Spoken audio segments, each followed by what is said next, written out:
Olá, que semanas que estamos vivendo, hein? Você está no canal Velho da Periferia. Esperamos que você goste desse vídeo e ao final tente considerar a possibilidade de se inscrever no canal, dar seu like, seu dislike nesse vídeo e fazer os comentários, compartilhar o vídeo com os amigos.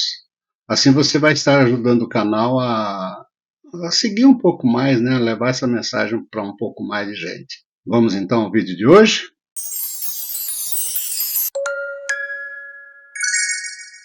Essa semana eu quero falar com vocês um pouco sobre alguns assuntos que estão acontecendo por aí. Vou começar falando do assunto mais quente do momento, que refere-se à sigla USAID, o ZAID.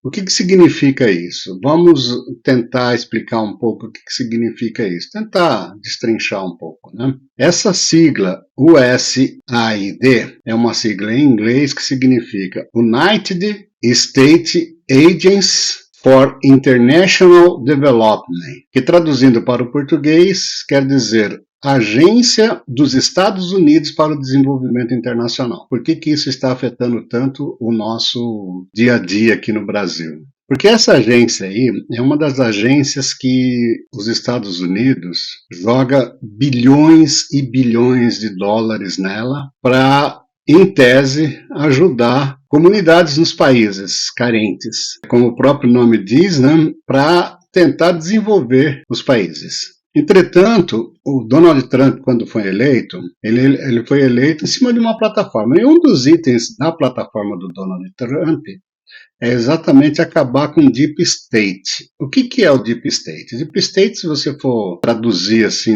livremente, quer dizer que é o estado profundo. E o que é o estado profundo? O estado profundo é quando existem pessoas que mandam no país sem ter nenhum cargo eletivo, sem ser legislador, sem ser do executivo, sem ser nada. Que aquelas pessoas que decidem muitas coisas na vida de um país sem ter nenhum cargo eletivo, sem ter competência legal para isso. E aí o que acontece quando o Deep State funciona? Entra em ação. Você vota num presidente, vota num governador, vota num prefeito, só que você não vota naquele cara que está lá, faz 300 anos que ele trabalha lá num setor que manda, que dá as cartas na cidade, dá as cartas no estado, dá as cartas no país. E aí então o que vai acontecer? Aquele cara que está lá, que não recebeu voto nem nada, em determinadas áreas, ele vai ter mais domínio sobre, vai mandar mais do que a pessoa eleita. Seria mais ou menos como você comprar uma empresa e você tem num determinado departamento lá uma pessoa que por algum motivo você não mandou essa pessoa embora e essa pessoa ficou lá. Uma pessoa que tem o cargo de liderança daquela área lá. Por algum motivo você não mandou embora e você entra lá tentando imprimir um ritmo de trabalho, imprimir a tua marca, teu jeito de administrar aquela empresa, mas você enfrenta a resistência dessa pessoa que você não trocou, você deixou lá. Então essa pessoa aí acaba minando as tuas ideias, acaba minando aquele teu jeito que você queria. Então isso aí é o Deep State, né? O Deep State que está lá mandando e tudo. E a gente viu durante a pandemia como é que essas coisas aconteceram. Então o Donald Trump ele foi eleito e chamou quem? Chamou o Elon Musk para comandar um departamento específico lá, não sei se tem status de secretaria, né? Lá nos Estados Unidos não tem ministério, é secretaria, né? Não sei se tem status de secretaria, mas é um departamento que está cuidando dessas coisas aí, acabar com o engessamento do Estado, acabar com o Deep State. E os caras foram em cima exatamente a primeira coisa, algumas coisas, né? O que mais está dando alto-falante para essa política do Trump é exatamente essa fundação aí, o USAID, o SAID, que é essa agência de ajuda. Porque essa agência aí, como eu disse mais para trás, ele jorrava lá bilhões e bilhões, não é milhões, bilhões de dólares, e esses bilhões de dólares do contribuinte americano eram utilizados para desestabilizar governos de direita pelo mundo todo, desestabilizar os governos. O presidente dessa fundação aí, dessa agência, chegava e falava, não, chegava e falava assim, no país tal, país X, né? Esse país aí tem alguém que a gente não gosta, que é de direita, que é populista, que é não sei o quê. A gente precisa desestabilizar esse governo aí, esse governo não pode ser reeleito. E ele fez isso aí em vários lugares. E aí tem um cara chamado Mike Pence, e esse cara aí, ele trabalhou no primeiro governo Trump, e aí ele abriu a boca esses tempos aí, deu uma entrevista falando tudo que acontecia nessa agência.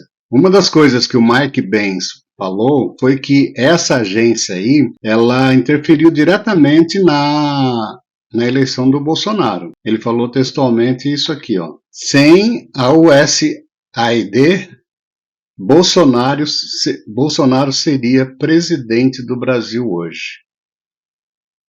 Isso aqui não é nem um brasileiro falando, não. É um americano falando, um cara que conhece o Deep State por dentro. E aí, gente, isso aqui foi só uma das coisas que ele falou. Ele falou que essa agência aí, essa USAID, ela fomenta jornalistas no mundo todo para que esses jornalistas falem o que eles querem. Mas fomenta de verdade, assim. Eles não brincam com isso, não. No Brasil, por exemplo, além de jornalistas, eles fomentam também os influencers. Tem o caso, por exemplo, do Felipe Neto, né? Dizem que ele influencia um pessoal.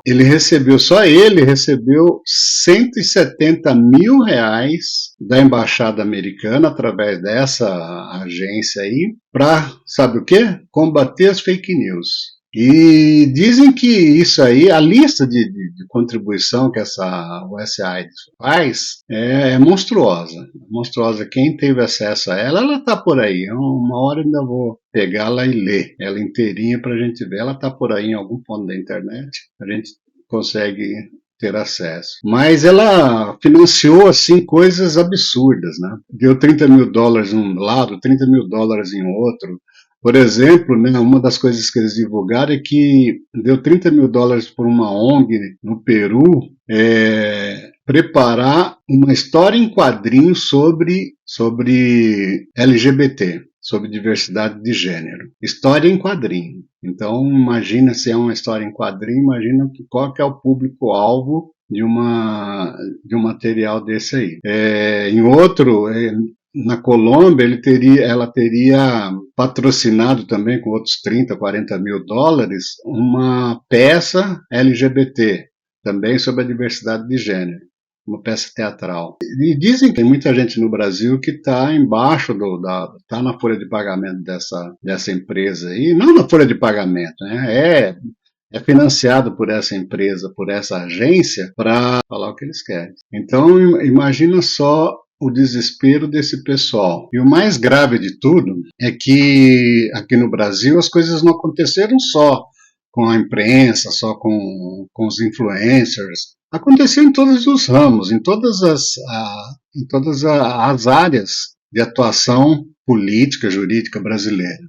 Veja o que deu a Gazeta do Povo numa manchete lá. USAID e TSE fizeram eventos para combater desinformação um ano antes das eleições de 2022. Só lembrando, 2022 foi a eleição que o Bolsonaro perdeu. Lembrando ainda também que desinformação para eles era tudo aquilo que a campanha do Bolsonaro falava sobre o Lula. Mas o que a campanha do Lula falava sobre o Bolsonaro não era desinformação.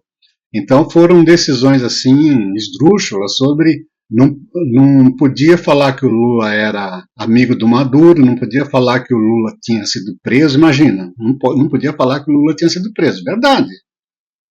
Como é que você vai excluir aqueles 500 e tantos dias que o Lula ficou preso da vida dele? Foi preso, é ex-presidiário. Mas isso não podia falar, a campanha do Bolsonaro não podia mencionar isso, que era desinformação. que ele era amigo do Maduro, do Ortega, era desinformação. Em contrapartida, se chamar o Bolsonaro, a campanha do Lula chamava o Bolsonaro de genocida, que é uma mentira, né? A gente sabe que é uma mentira, não era desinformação. Então, de genocida para cima, a campanha do Lula podia chamar o Bolsonaro, mas não podia chamar o Lula de ex-presidiário, amigo do Ortega, amigo do Maduro. Não podia falar nada disso aí, que era fundador do Foro de São Paulo. Isso aí era desinformação para os TSE. E olha essa manchete aí, olha. USAID e TSE fizeram eventos para combater desinformação um ano antes das eleições de 2022. Combater desinformações para ele, o que era? Era aquele famigerado inquérito da fake news, aquelas famigeradas decisões lá do TSE, tiveram a pachorra de proibir a veiculação pelo streamer da Brasil Paralelo de um documentário. Eles tiveram a pachorra de fazer isso aí. Além de tirar várias propagandas do ar, além de não distribuir, né? Vocês se lembram que lá no Nordeste teve muitas propagandas do Bolsonaro que não foram distribuídas para as rádios. Então tudo isso aí foi. Então esquece esse negócio de urna, fraudado através da urna isso, urna aquilo. Eles ganharam, levaram essa eleição aí foi de outra forma. Eles fizeram o Bolsonaro perder essa eleição aí foi de outra forma. Desse jeito aí que o pessoal lá, o Mike Pence, falou para todo mundo, que ele mostrou para todo mundo. Aliás, é muito bom a gente saber disso, que ele, por enquanto, ele está só falando, mas ele não ia falar isso aí se ele não tivesse embasado em documentos. Lá nos Estados Unidos as coisas não são dessa forma, não. As coisas lá são mais complicadas um pouco. Se o cara falar um negócio que ele que não é verdade, ele pode ser preso por causa disso. Não é que nem aqui, não. Aqui o cara fala as mentiras que querem, né? Como tem umas pessoas falando por aí, e não acontece nada, mas lá não é desse jeito não. Então, com certeza, esse pessoal está embasado, tanto esse Mike Pence aí, quanto o Elon Musk, eles estão bem embasados com o documento.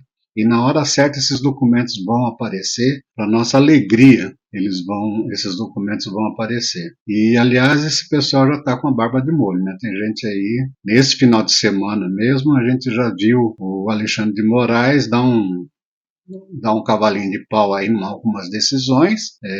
Por exemplo, o Monark, né, que tinha sido banido o Monark tinha sido banido das redes sociais, e nesse final de semana o Alexandre de Moraes já deu deu uma refrescada na situação dele, liberou ele para as redes sociais, e mais algumas outras pessoas. Então esse pessoal está com a barba de molho e eu espero que as coisas aconteçam do jeito que precisa acontecer. Tudo isso graças ao Laranjão. Outro assunto também que deu o que falar nessa semana que passou foi uma questão sobre a alta de preço. Como todos nós sabemos, a inflação, apesar de não estar disparada, a inflação, o índice geral de preço, mas a inflação de alimentos está bem alta, né? É nítido quando a gente vai no mercado, a gente vê essa diferença aí. Aí o presidente Lula, o descondenado, o ex-presidiário, ele deu essa declaração aqui. Se o produto está caro, não compra. Respondendo uma entrevista que ele estava dando para uma rádio do Nordeste, ele falou isso aí. Ou seja, ele está terceirizando a culpa da alta dos alimentos. Não é a culpa do governo que está gastando muito, não é a culpa das políticas erradas que ele vem implementando. Não é culpa de nada disso aí. A culpa é de quem compra um produto caro. E a ironia de tudo isso aí é que ele falou isso amarrado pelo pescoço por uma gravata que custa R$ 1.680, segundo alguns jornalistas que investigaram isso aí. Ou seja, uma gravata que vale mais que um salário mínimo, ele fala para você não comprar o que está caro. A conferir, né? É impressionante como esses caras têm o dom de darem tiros no pé. Todos os dias eles fazem isso. Então não tem jeito, não tem jeito mesmo. E para finalizar, eu gostaria só de fazer uma pergunta bastante pertinente que deveria estar tirando sonos de todos nós. Até quando o Brasil vai viver com isso? Eu gostaria que vocês pensassem um pouco. E nesse final de vídeo, então, eu convido vocês para assinar o canal, se inscrever no canal, né? Dar um like no vídeo, ou um dislike se você não gostou, e compartilhe com teus amigos, convide teus amigos para se inscrever nesse canal também, que assim a gente leva essa mensagem até um pouco mais longe. Lembrando que eu sou aqui da periferia do Brasil, moro em Rondônia, e estou tentando mostrar para todos que acompanham o canal e que assistem os nossos vídeos o que é que pensa uma pessoa que mora aqui na periferia do Brasil. Portanto, direto da periferia do Brasil, até o próximo vídeo.